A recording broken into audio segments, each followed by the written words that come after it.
So there's been a ton of selling pressure for Bitcoin and the altcoin market over the last 24 or 48 hours. We're going to take a look at what's causing that in this video. So make sure you guys stick around, hit the like button, subscribe to the channel if you haven't already, or follow me on X if you're watching over there. And let's get into our video here. So we can see, take a look at at the difference here. So we saw Bitcoin come up, rise above that 100K mark, and it failed to hold. And what we saw was a broad market sell off. This thing just dumped. It went from about 100K right down 90, lost about $3,000, and it's just continuing to bleed out.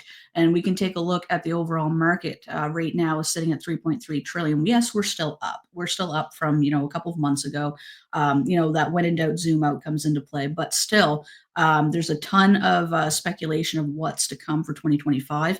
And we're going to take a look at some of the things that are scaring investors just a little bit. So this is what we're going to talk about right here. Bitcoin, like we said, dropped below that 95K mark.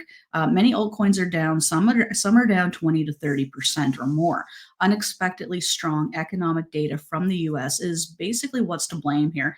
This has raised concerns about a prolonged period of high interest rates. Excuse me. So what it all comes down to is economic data, right? We can see the jobs postings was 8.1 million, 7.7 million was expected. So it was way over than it should have been. PP or PMI was better than expected. And, we had some other indicators come in as well that are saying that inflation could be sticking around for a little bit more. Positive economic data usually bodes well with traditional markets, but it often has the opposite effect with Bitcoin and altcoins. Um, Strong labor market and rising confidence in economic activity suggest the Fed may delay some more rate cuts. So the unexpected strength in the labor market gives the Fed two reasons to maintain higher interest rates. You would think that more jobs and more money in people's pockets is going to lead to more investing in riskier assets like Bitcoin and crypto. But like the way it really works here is resilient labor market, higher income levels increase consumer spending, potentially fueling inflation. So the more money people have, the more money they spend, and the more that they're basically willing to pay for things, right? So you see the cost of inflation. We saw that during COVID, right? I know in the States you guys got stimulus checks. Well, we had something similar in Canada. And during COVID, a number of people received those stimulus checks. And what had happened is it drove the used car market, the power sports like ATVs, side by sides, that kind of thing.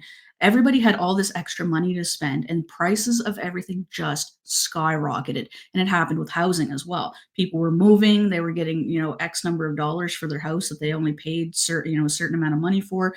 They just had excess funds, and sometimes that is a bad thing, especially for inflation. And that's why the Fed pays so much attention to the job market in terms of when they're going to make cuts and some of their interest rate decisions. Service sector prices, sharp increase in service prices is reinforcing inflationary pressures. So inflation is remaining a concern. Markets are expecting fewer rate cuts. I believe they meant to say 2025. We're all going to make those mistakes, right? It's a new year. Yields on long-term U.S. Treasury bonds have risen, a development that has often pressured Bitcoin into given its sensitivity to tighter monetary policy. Google Trend Search shows a sharp decline in interest in Bitcoin as well. That's another thing, another indicator that we use is Google Trends. So, if people are opening up Google and searching Bitcoin or Bitcoin prices or whatever, those searches have been dropping. So, what does that really show us? That shows us that retail interest is waning. It's coming back, right? They're not.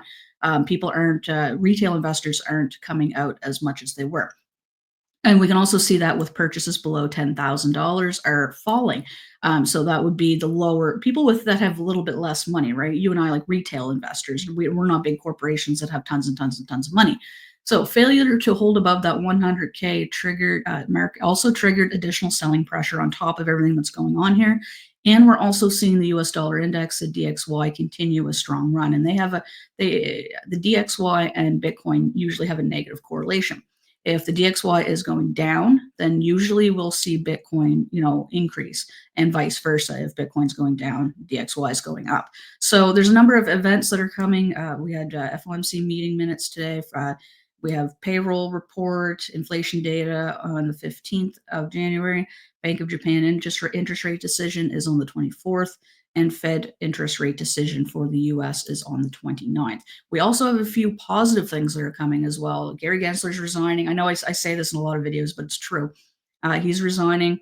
Trump's coming into office, and there's a number of different economic positives that are coming out as well. But these negatives right now are pulling this down for the short term. I don't know. Like, I think we're going to see the market kind of digest this information.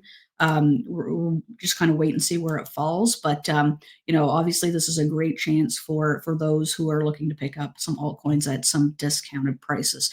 I mean, look at some of these. Let's actually look at the 7 day. I mean, we've got a few of these that are definitely on some heavy discounts. So obviously, do what's right for you. If you have extra funds, you want to pick some up, go for it. Otherwise, but just make your own decision, guys. And I just want to thank you guys so much for tuning in. I'm not scared. This is just a part of the game, and we'll get back to business soon. In my opinion, I don't think that this is going to last too long. I think we're going to have more of a positive effect once Trump takes office, and then obviously we'll have interest rate decisions and things like that will come out. Hopefully, it's not as bad as we think it's going to be, and we'll just kind of play it by ear. So, thanks for tuning in, and I'll catch you guys in the next one. Peace.